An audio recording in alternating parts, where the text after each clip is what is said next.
जय हिंद दोस्तों। शुरू चालू करते हैं।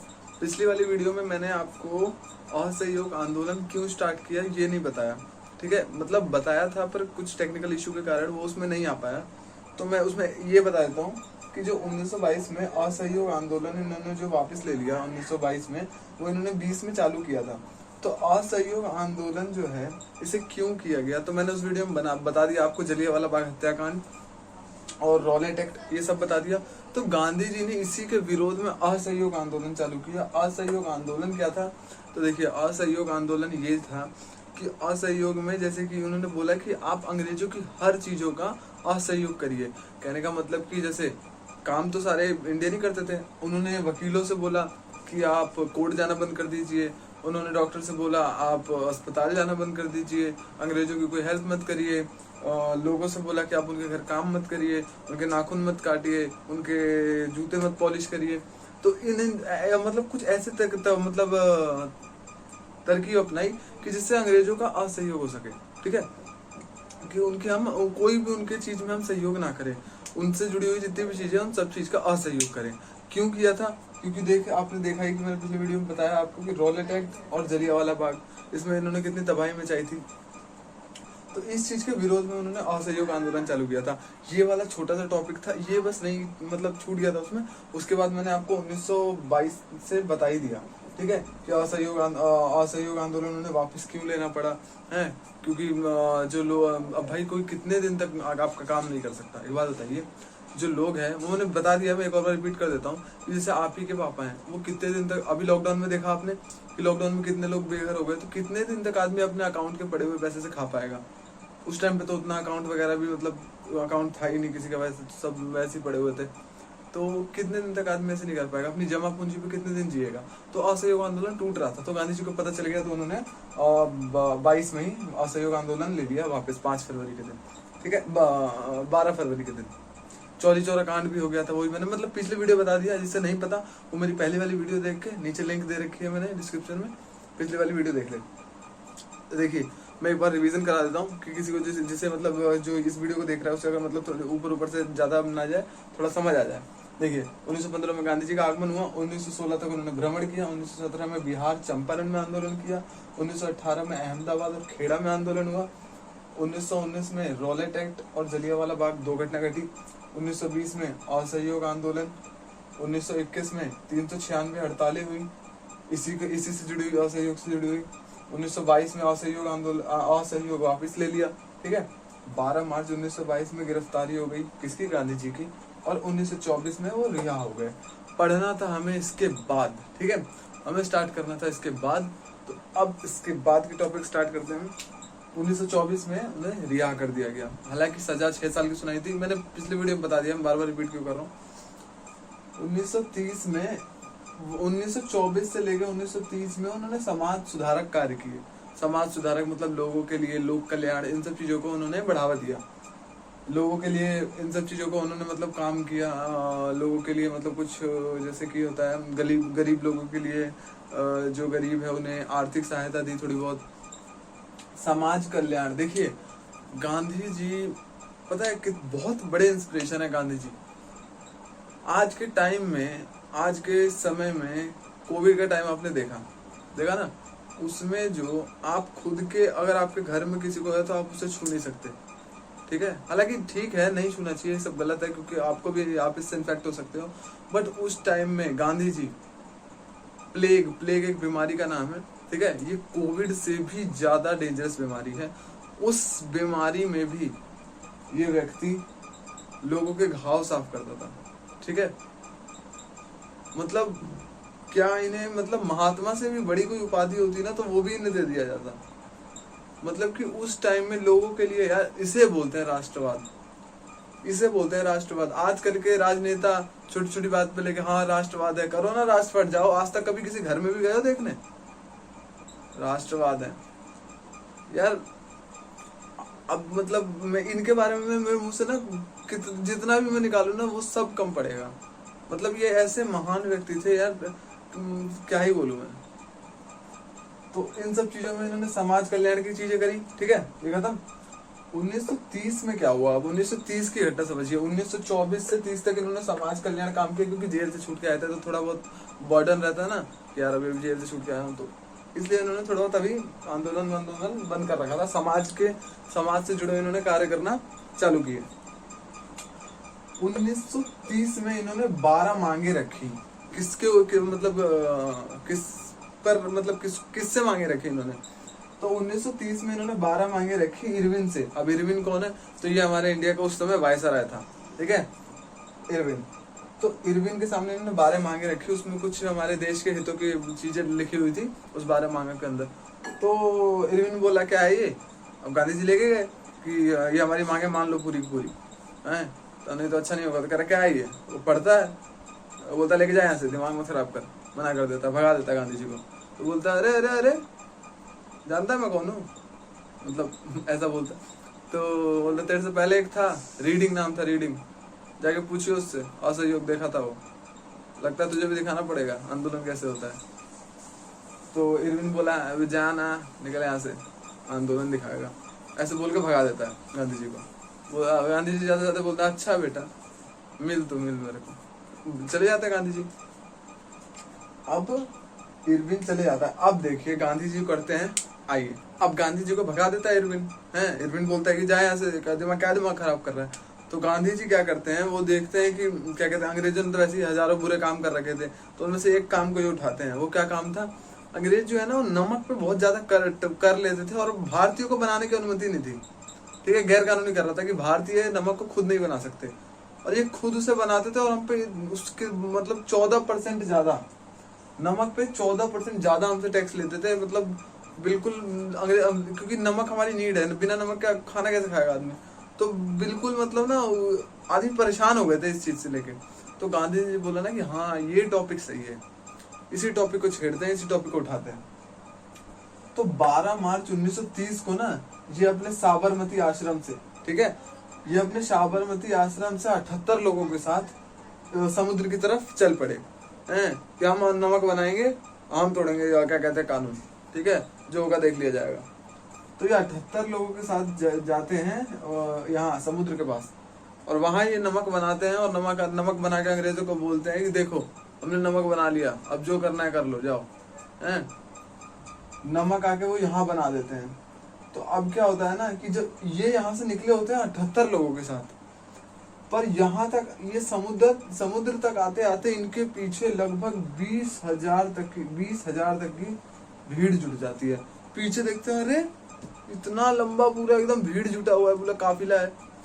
तब इन्हें लगता है यार जब इतना भीड़ आई गया है तो इसे वापस क्यों जाने दें, हैं, एक और आंदोलन छेड़ देते हैं। अंग्रेजों को तो उन्होंने एकदम धूल ही चटा के रखा था बिल्कुल। 6 अप्रैल को देखिए, 12 मार्च 1930 को इन्होंने चालू किया था दांडी मार्च, 6 अप्रैल को खत्म किया। लेकिन 6 अप्रैल को खत्म करते ही उन्होंने क्या छेड़ दिया? सविनय अवज्ञा आंदोलन। अब क्या है सविनय अवज्ञा आंदोलन को ध्यान से सुनिए और समझिए इस बात को। सविनय अवज्ञा आंदोलन की विनती से विरोध करना, कहने का मतलब आप जो बोलेंगे हम उसका उल्टा करेंगे, पर विनती से। आप नमक बनाने के लिए मना करेंगे, हम विनती से मना करेंगे, ठीक है, कि हम नहीं बनाएंगे, आपको जो उखाड़ना है आप उखाड़ लीजिए, हमें घंटा फर्क नहीं पड़ने वाला। ये इनका कहना है गांधी जी का सविनय अवज्ञा आंदोलन से। मतलब जो भी अंग्रेज हमें बोलेंगे हम उसी का उल्टा करेंगे, पर विनती से, ठीक है। तब क्या हुआ, इरविन बहुत तेज बन रहा था अपने आप में, भगा दिया था गांधी जी को। उनकी ये 12 मांगे नहीं मांगे उनकी। तब क्या हुआ, उस टाइम ब्रिटेन के प्रधानमंत्री थे रैम्सजे मैकडोनल्ड। रैम्सजे स्पेलिंग मिस्टेक होगी तो देख लेना, रैम्सजे मैकडोनल्ड। उस टाइम वहाँ के प्रधानमंत्री थे रैम्सजे मैकडोनल्ड। तो वहाँ उन्होंने गोलमेज सम्मेलन का वो किया, गोलमेज सम्मेलन रखा 1930 में ब्रिटेन में। तो गोलमेज का मतलब क्या होता है? गोलमेज मतलब कि गोल मेज, मतलब कि गोल मेज का तात्पर्य ये होता है कि कोई भी फैसला जो गोल मेज पे लोग बैठे हैं, मतलब सारे समूह, मतलब उसके द्वारा लिया गया है, कमेटी के द्वारा किसी, ठीक है, सबकी अनुमति से लिया गया। गोल मेज सम्मेलन ये होता है। तो इंडिया से गांधी जी को भी बुलावा था। रैम्सजे मैकडोनल्ड फोन किया इरविन को, है कि ये गांधी जी को भेज देना, गोल मेज सम्मेलन में 100% आने चाहिए हो। तो इरविन आता है अब गांधी जी के पास, है। अब गांधी जी देखिए, इरविन आता है गांधी जी के पास, ए गांधी जी चल जाइए जरा, क्या करके बैठे हुए हैं, सविनय अवज्ञा आंदोलन। क्या मतलब है इसका, विनीति से विरोध करना। तो ये बोले देखिए हम गोलमेज सम्मेलन में नहीं जाएंगे, आपको जो उखाड़ना है आप उखाड़ लीजिए विनीति से, ठीक है। अब क्या होता है कि अब गोलमेज सम्मेलन में कुछ ही लोग जाते हैं, B.R. अम्बेडकर ये सब कुछ ही लोग पहुंच पाते हैं। अब रैमजे मैकडोनल्ड भड़क जाता है इरविन के ऊपर की तरफ से, बोला था ना गांधी को भेजियो, तो इरविन बोलता है कि अरे क्या कहते हैं, अब इरविन के पास जवाब क्या है, कुछ जवाब नहीं है, तो उसे खूब झाड़ता है। पहले तो मैं रैमजे मैकडोनल्ड इरविन को बोला अगर दूसरे गोलमेज सम्मेलन में नहीं आए गांधी जी तो हम तेरी नौकरी खा जाएंगे, सीधा सीधा। अब भाई इरविन को ये लगा कि यार ये तो दिक्कत वाली बात हो गई, तो अब वो गांधी जी के पास जाता है। गांधी जी से वो बोलता है लाइए महाराज लाइए, जो भी आपका मांगे है 12 हम मान लेते हैं, हमारे ऊपर से भी वो आ रहा है कि गांधी जी को भेजिए भेजिए। तो लोगों का बर्डन था कि भगत सिंह को भी आजाद कराओ, ठीक है, भगत सिंह को भी आजाद कराओ, ये सब लोगों का बर्डन था कि क्या कहते हैं भगत सिंह को भी आजाद करवा के ही जाओ सब। तो क्या किया गांधी जी, जो 12 मांगे थी उसमें लिख दिया कि सारे कैदियों को आजाद कर दो, ठीक है, उस 12 मांगों के अंदर। तो इरविन का यहाँ तेज बना देखिए, इरविन ने सारे मांगों को मानते हुए लिख दिया कि हम सारे राजनीतिक कैदियों को आजाद कर देंगे, ठीक है। तो यहाँ पर गांधी जी के साथ वो खेल खेल गया, ठीक है। अब इसमें गांधी जी की गलती है, कुछ इतिहासकारों का मानना है गांधी जी की गलती है, कुछ इतिहासकारों का मानना नहीं है गांधी जी की गलती नहीं है। राजनीतिक कैदी मतलब समझिए, राजनीतिक कैदी वो जो आंदोलन कर रहे हैं, उन्हें जो जेल में ठूसा है उन्हें निकाल देंगे। पर क्या कहते हैं भगत सिंह पे क्या चार्ज लगा था, पार्लियामेंट में बम फेंक दिया था उन्होंने, छोटा मोटा तो काम किया नहीं था। अब ये राजनीति से जुड़े कैदी कहाँ हुए, इन्होंने तो अपराध किया है, अपराधी है ये। तो उसमें ये लिखा, तो गांधी जी क्या हुए 1931 में दूसरे गोलमेज सम्मेलन में वो चले गए, दूसरे गोलमेज सम्मेलन में वो चले गए, दूसरे गोलमेज सम्मेलन में वो चले गए। अब देखिए यहाँ पर उसी बीच में 27 मार्च, बताइए आपको 27 मार्च 1931 में दूसरा गोलमेज सम्मेलन कब हुआ, 1931 को। गांधी जी की 12 मांगे भी पूरी हो गई। 12 मांगों के अंदर यही नमक का भी कानून सब था कि इसे माफ कर दीजिए, ये सब भी हट गया। तो ये 12 मांगे तो हो गई, कहाँ गया 12 मांगे, कहाँ, अच्छा वो सेकंड वाले था, 12 मांगे पूरी हो गई, लेकिन भगत सिंह को गांधी जी नहीं बता पाए। देखिए कुछ इतिहासकारों का मानना है कि इसमें गांधी जी की गलती है। देखिए गलती कैसे है, जब इरविन ने लिख के आपको समझौते पे दिया, गांधी इरविन समझौता बोलते हैं इसे, तो जब गांधी इरविन समझौते में उन्होंने लिख के दिया कि हम सारे राजनीतिक कैदियों को छोड़ देंगे, तो आपको समझना चाहिए ना यार, राजनीतिक कैदी लिखा है यहाँ पर।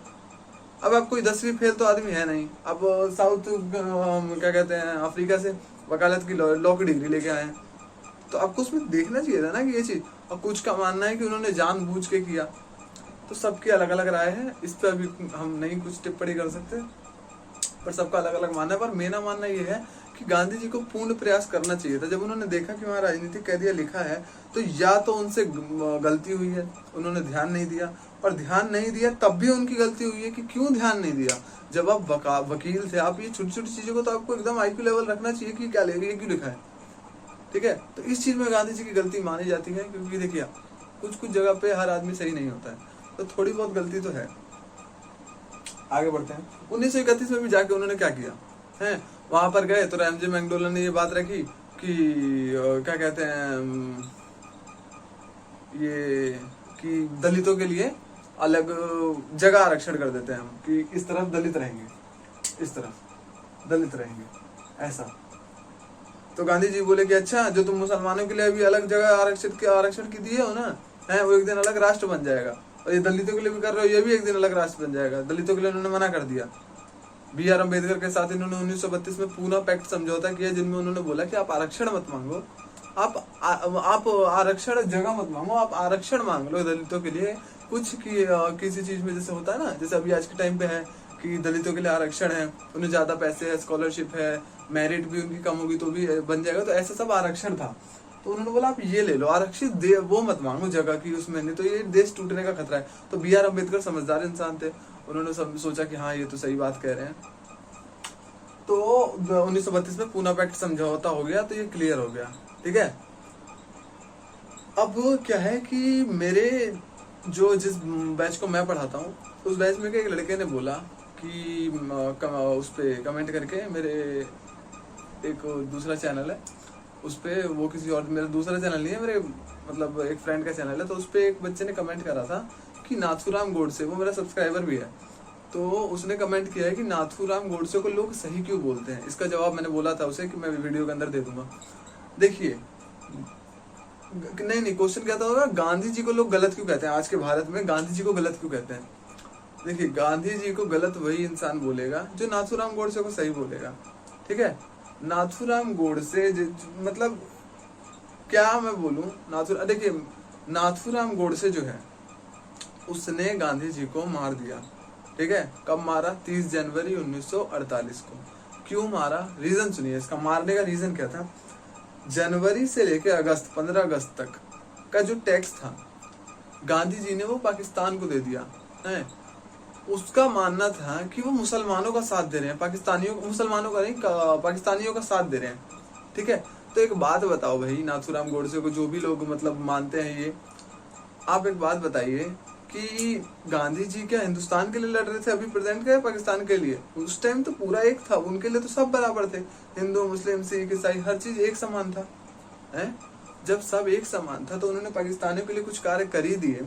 अब हिंदुस्तान के अंदर मुसलमानों को इतना मारा जा रहा था, काटा जा रहा था, तो उस टाइम पे इतने लोगों को मारा जा रहा था, तो मुसलमानों के लिए वो थोड़ी बहुत भावना प्रकट कर रहे थे, तो गलत क्या कर रहे थे आप मेरे को बताइए, वो गलत क्या कर रहे थे। मुसलमानों के प्रति अगर कुछ भावना अपनी प्रकट कर रहे हैं तो कुछ गलत कर रहे हैं, आप समझिए इस बात को। नाथूराम गोडसे को नहीं यार, ऐसे कैसे, मेरे को तो समझ नहीं आता। मेरे को एक भी ऐसा, आज इतने ही उनके अंदर राष्ट्रवादी भावना थी, इतने ही उनके अंदर, नाथूराम गोडसे के अंदर इतना ही मतलब उबाल आ रहा था, तो मुझे एक भी पुस्तक दिखाइए जिसमें नाथूराम गोडसे के किसी बड़े मतलब किसी छोटे भी आंदोलन में उनका हाथ रहा हो। मुझे एक भी पुस्तक दिखाइए, या मुझे एक भी ऐसी चीज दिखाइए, ऐसा बैनर दिखाइए जहाँ नाथूराम गोडसे के बारे में। वो फेमस किस लिए है नाथूराम गोडसे, आप इस चीज को देखिए ना। सबसे पहली बात तो देखिए, नाथूराम गोडसे जो है उन्होंने गांधी जी की उन्होंने हत्या कर दी।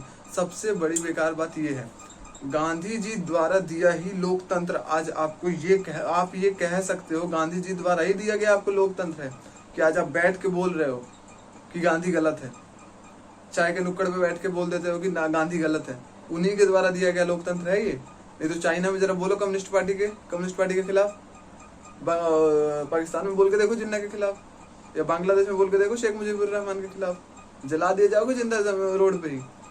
उस गांधी के द्वारा ही दिया गया आज हमारे भारत में ये लोकतंत्र है। जो आज कौन बोलता है लोकतंत्र नहीं है वो भारत में, कई लोग के मुंह से सुनता हूँ अरे लोकतंत्र तो खत्म हो गया। उसके द्वारा लोकतंत्र ही दिया गया है, जो आप ना किसी के सामने बोल देते हो गलत है। अभिव्यक्ति की आजादी दी है आपको कि गलत को गलत आप बोल सकते हो। ठीक है, तब आप इतना आप मतलब हवा में उड़ के जमीन पे बैठ के जो आसमान में जा रहा होता है ना, उसे आप यहीं से कुछ भी उल्टा बोल देते हो कि वो ये गलत है, नहीं मोदी गलत काम कर रहा है, ये वो, ये सब ना आपको उसी आदमी के द्वारा दिलाया गया लोकतंत्र है। नहीं तो बैठ के देखो पाकिस्तान में क्या हालत हो रही है, टमाटर 300 रुपए किलो, ये वो। अरे यार, जिसको नहीं समझना होता ना, तो ये मेरा भाषण जितना भी है उसे नहीं घुसेगा उसके दिमाग में। जिसने मान लिया है गोडसे सही है, वो उसके लिए गोडसे ही सही है। फालतू चीज के गांधी जी को गलत, देखिए बच्चे, गांधी जी को गलत नहीं बोला जाता। कौन बोलता है, वो हमारे राष्ट्रपिता है। जो गलत बोलता है उससे बोल देना कि आज के बाद जो नोट है ना, नोट उस पे छपा हुआ, उस पे गांधी जी की फोटो छपी है, आप वो नोट यूज नहीं करेंगे। ठीक है, उससे बोल देना, जो भी आपको गोडसे की बड़ाई करे ना, उससे बोल देना कि आप गांधी जी को नहीं मानते ना, तो आप वो नहीं यूज करेंगे, वो नोट को मना कर देना, आप छुएंगे भी नहीं उस नोट को। फालतू बकवास। चलिए देखिए, 1931 खत्म, 1932 में पूना पैक्ट समझौता हुआ डॉक्टर बी आर अम्बेडकर के साथ और गांधी जी के साथ। 1932 तक क्लियर हो गया। ठीक है, अब 1942 में भारत छोड़ो आंदोलन हुआ। ये बहुत ही बड़ा आंदोलन था, इसमें अंग्रेजों का जमकर विरोध किया गया। ये हो गया 1932 के बाद, ये मैंने यहाँ डायरेक्ट 1942 है। 1946 में कैबिनेट मिशन आया, इसकी एक पर्टिकुलर वीडियो डालनी पड़ेगी क्योंकि इसके अंदर ये कवर नहीं हो पाएगा। तो इसकी पर्टिकुलर वीडियो को डिस्क्रिप्शन में मैं लिंक डाल दूंगा। वैसे ये वीडियो में कल परसों के अंदर मैं अपलोड कर दूंगा, तो आप देख लेना। और साइमन कमीशन जो कि 1927 में था, ये वो टाइम था जब गांधी जी समाज सुधारक काम कर रहे थे, तो उस टाइम साइमन कमीशन आया था, ये भी इसी का जुड़ा हुआ एक पार्ट है। तो इसको भी मैं अपलोड कर दूंगा, देख लेना। वीडियो खत्म हो चुकी है, ठीक है। आपको सारे सन के बारे में 1915, 16, 17, 18, 19, 20, 21, 22, 24, 30, 31, 32, 42 और 46 कैबिनेट मिशन वगैरह। कैबिनेट मिशन के अंदर संविधान का निर्माण वगैरह, अंतरिम सरकार, इन सब चीज़ों के बारे में बताया जाएगा। तो धन्यवाद। देखिए, हमारे देश के जो राष्ट्रपिता हैं उनका आप सम्मान करिए। कोई कुछ भी कहे, देखिए वो राष्ट्रपिता थे, उन्हीं के द्वारा दिलाई गई आज आप जो आज़ाद हैं, आपको जो लोकतंत्र मिला है, जो संविधान आप फॉलो करते हैं, वो उन्हीं की सब देन है। तो आप प्लीज़ उनकी, देखिए हमारा कॉन्स्टिट्यूशन या हमारी सरकार बेवकूफ़ तो है नहीं जो आज तक गांधी जी की फ़ोटो छपी हुई है, कुछ सोच समझ के ही छापी जाती है। वो बंदा, जब मैंने आपको जैसा बताया कि प्लेग जैसी बीमारी में भी आपकी हेल्प कर सकता है, इतना डेंजरस बीमारी है वो, तो उससे बड़ा आपको क्या चाहिए। उनके पास तो कोई गद्दी थी नहीं, वो राजनेता तो थे नहीं कि वो लोगों वोटिंग के लिए सब कर रहे थे, वो दिल से लोगों के लिए कर रहे थे। तो वो लोगों के, देखिए हिंदू मुसलमान सब उनके लिए बराबर थे। तो मेरी सबसे यही अनुरोध रहेगा कि गांधी जी जो थे वो बहुत ही अच्छे इंसान थे, कृपया करके उनके बारे में तो कम से कम ऐसा ना बोलें, ठीक है। जय हिंद, जय भारत।